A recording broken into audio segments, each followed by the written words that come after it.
지금 운정참존교회라는 교회가 있다고 합니다. 저는 이번에 처음 알게 됐는데요. 고병찬 목사가 이 경찰 수사를 받게 됐다. 다음 주 화요일이죠. 6월 17일 수사를 받게 됐다. 이것이 결국 이재명 정부의 종교 탄압이 아니냐라는 주장이 제기가 돼서 저희 눈길을 끌고 있습니다. 특별히 미국 같은 경우에도 저희가 이미 예전에 이런 비슷한 상황을 겪었기 때문에 이 문제에 대해서 저희가 특별히 관심을 더 갖게 됐다라고 말씀드릴 수 있겠습니다. 운정참존교회 산하에 있는 IBMS, 그러니까 국제성경선교학교인데요. 이 인터내셔널 바이블 미셔너리 스쿨이라는 이 IBMS 소속의 학부모들이 한국 시간으로 12일 경기 북부경찰청 앞에서 긴급 기자회견을 가졌습니다. 지금 화면에 보시는 모습이 바로 이 모습입니다. 이들은 여기서뿐만이 아니고 지난 5월 말에는 국회 앞에서도 기자회견을 가지기도 했습니다. 근데 이 학부모들이요, 어떤 얘기를 했느냐? 현재 교회와 목회자 그리고 신앙 공동체가 근거 없는 비난과 왜곡된 정치 프레임에 의해서 심각한 명예훼손과 형사 고발 피해를 입고 있다. 이렇게 주장을 합니다.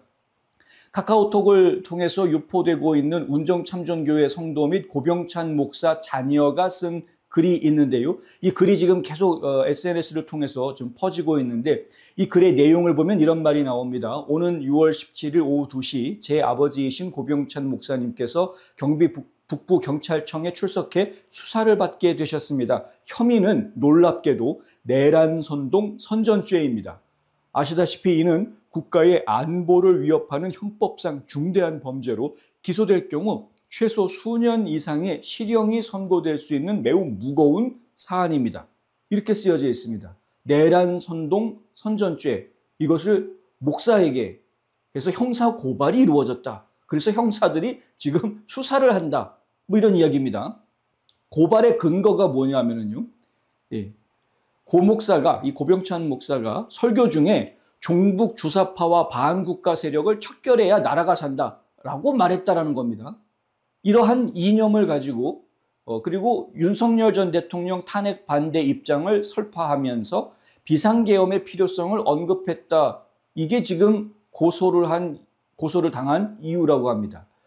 자, 대통령이 지금 이제 당시 윤석열 전 대통령이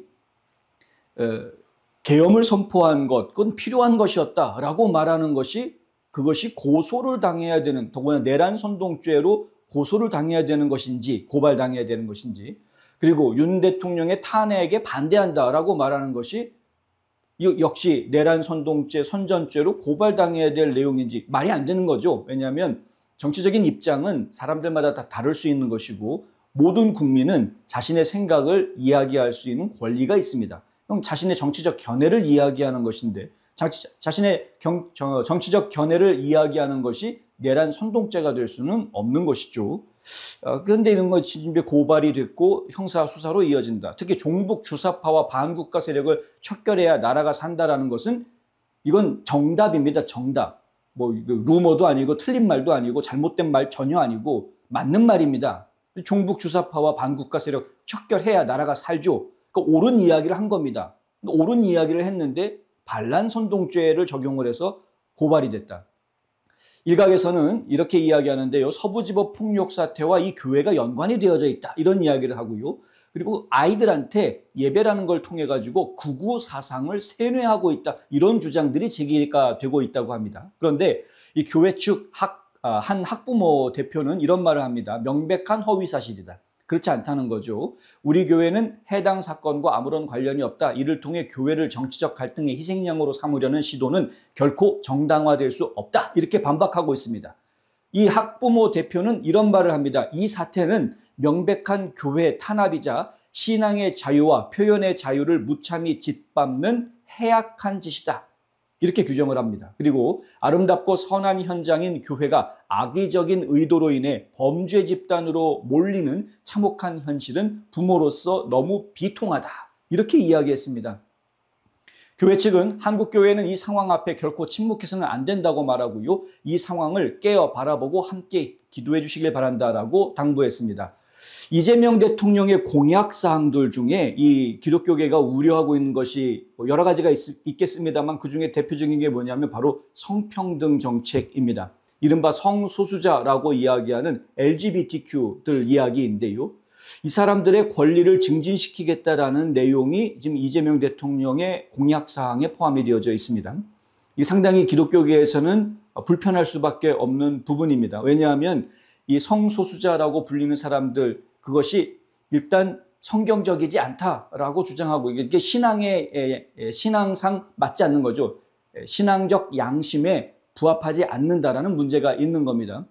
자, 미국에서 이미 겪었던 일입니다. 조 바이든 전 행정부가 이 여권에다가요, 미국에서 발행하는 여권에다가 남자는 M, 메일이니까, 여자는 F, 피메일이니까.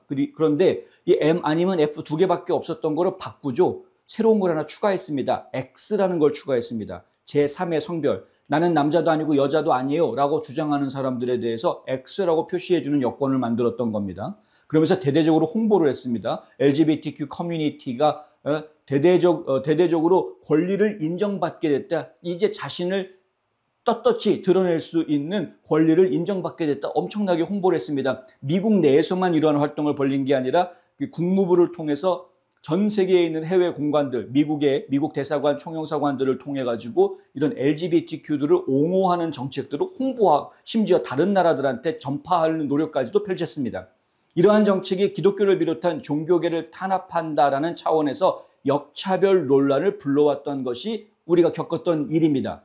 실제로 나는 동성애자인데 결혼하는데 결혼식 케이크를 부탁했더니 나는 크리스찬이기 때문에 동성애자 결혼하는 케이크를 내가 만들 수는 없습니다. 거절하니까 바로 소송 들어왔죠. 동성애자들이 교회에서 우리 교회에서 결혼식 올리고 싶어요. 근데 교회 목사님이 우리는 동성애자한테 결혼식장으로 교회를 빌려줄 수 없습니다.